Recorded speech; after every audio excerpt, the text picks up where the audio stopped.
मित्रों नमस्कार, आपका स्वागत है। मित्रों आज जो राज्यसभा में एक प्रश्न आया था कि पिछले 10 सालों में हमारे यहाँ कितने जंगल कटे हैं और उसमें सरकार ने कहा कि 1700 किलोमीटर जंगल कटे हैं। अब सोचिए 1700 किलोमीटर जंगल विकास की भेंट चढ़ गए।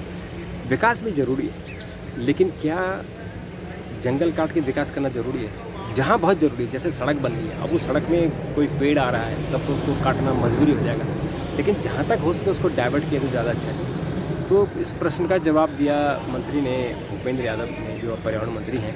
उन्होंने कहा कि 1700 किलोमीटर जंगल कम हुए, लेकिन उसकी जगह 2300 किलोमीटर पेड़ लगाए गए हैं, यानी कंपनसेटरी फॉरेस्ट किया गया है। लेकिन सवाल है कि जब जंगल करते हैं तो उसका कोई अल्टरनेट नहीं होता, उसकी भरपाई नहीं होती। आप पेड़ लगाते हैं, वो पेड़ कहाँ लगेंगे, वो पेड़ कितने होंगे, वो पेड़ में जिंदा कितने रहेंगे, और जब वो बड़े भी हो जाएंगे तो जंगल नहीं बनेंगे। जंगल एक इकोलॉजी होती है, जंगल का अपना एक इकोसिस्टम होता है। जंगल में अगर एक पेड़ है तो उसके आसपास कीड़े मकोड़े, मच्छर मक्खी और उस पर डिपेंडेंट चिड़िया, तमाम चीज़ें होती हैं, और उसका एक इकोसिस्टम वहाँ जो ज़मीन और ज़मीन के अंदर, ज़मीन के ऊपर एक पूरा सिस्टम बन जाता है। तो वो सिस्टम को आप नहीं ला पाएंगे। लेकिन बहुत पेड़ कटे हैं, चाहे वो प्रोजेक्ट के कारण कटे हों, चाहे हाउसिंग प्रोजेक्ट के कारण कटे हों, चाहे सरकारी प्रोजेक्ट जो डिफेंस के या दूसरे प्रोजेक्ट हों उनके लिए कटे हों।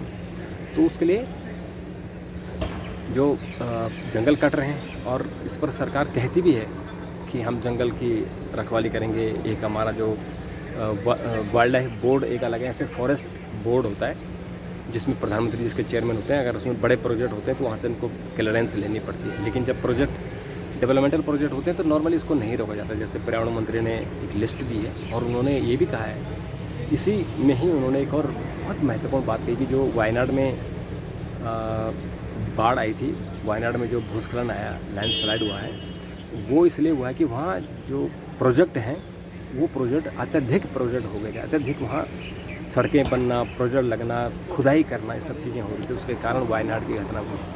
और कल ही एक और खबर आई थी कि जो फ्रांस, उसका स्विट्ज़रलैंड का एक ग्लेशियर है, रोन ग्लेशियर, वो पिघल गया है। तो उसके लेकर पूरी दुनिया में बड़ी चर्चा हुई है। तो ये दरअसल जो हम चर्चा कर रहे हैं वो यही है कि पूरी दुनिया में इस वक्त क्लाइमेट चेंज, ग्लोबल वार्मिंग को लेकर चर्चा हो रही है, उसके बचाने की चर्चा हो रही है। नदियों में पानी नहीं है, बरसात हो रही तो बहुत भयानक हो रही है, बाढ़ आ रहे हैं, लैंडस्लाइड हो रहे हैं, और जहाँ सूखा पड़ रहा है, भयानक सूखा पड़ रहा है। तो और जो देश आपस में युद्ध कर रहे हैं उनके कारण ग्लोबल वार्मिंग हो रही है। तो समस्या वहाँ है, उस समस्या का समाधान निकालना ज़रूरी है। और हम इस तरह से अगर पेड़ काटते रहेंगे, अगर पहाड़ों को काटते रहेंगे तो वो समस्या और भयानक होगी। तो उस समस्या का समाधान करने की ज़रूरत है, और पूरी दुनिया में इस पर चर्चा भी हो रही है, लेकिन वो चर्चा अधूरी रह जाती है। एक तरफ हम पेरिस कॉन्फ्रेंस कर रहे हैं, और ऊपर एक दूसरी तरफ हम यूक्रेन पर बम फेंक देते हैं, हम हमास पर बम फेंक देते हैं। तो उससे जो अल्टीमेटली क्लाइमेट चेंज का जो असर है वो बढ़ रहा है, ग्लोबल वार्मिंग बढ़ रही है। तो मित्रों हम इस पर चर्चा करते रहेंगे, और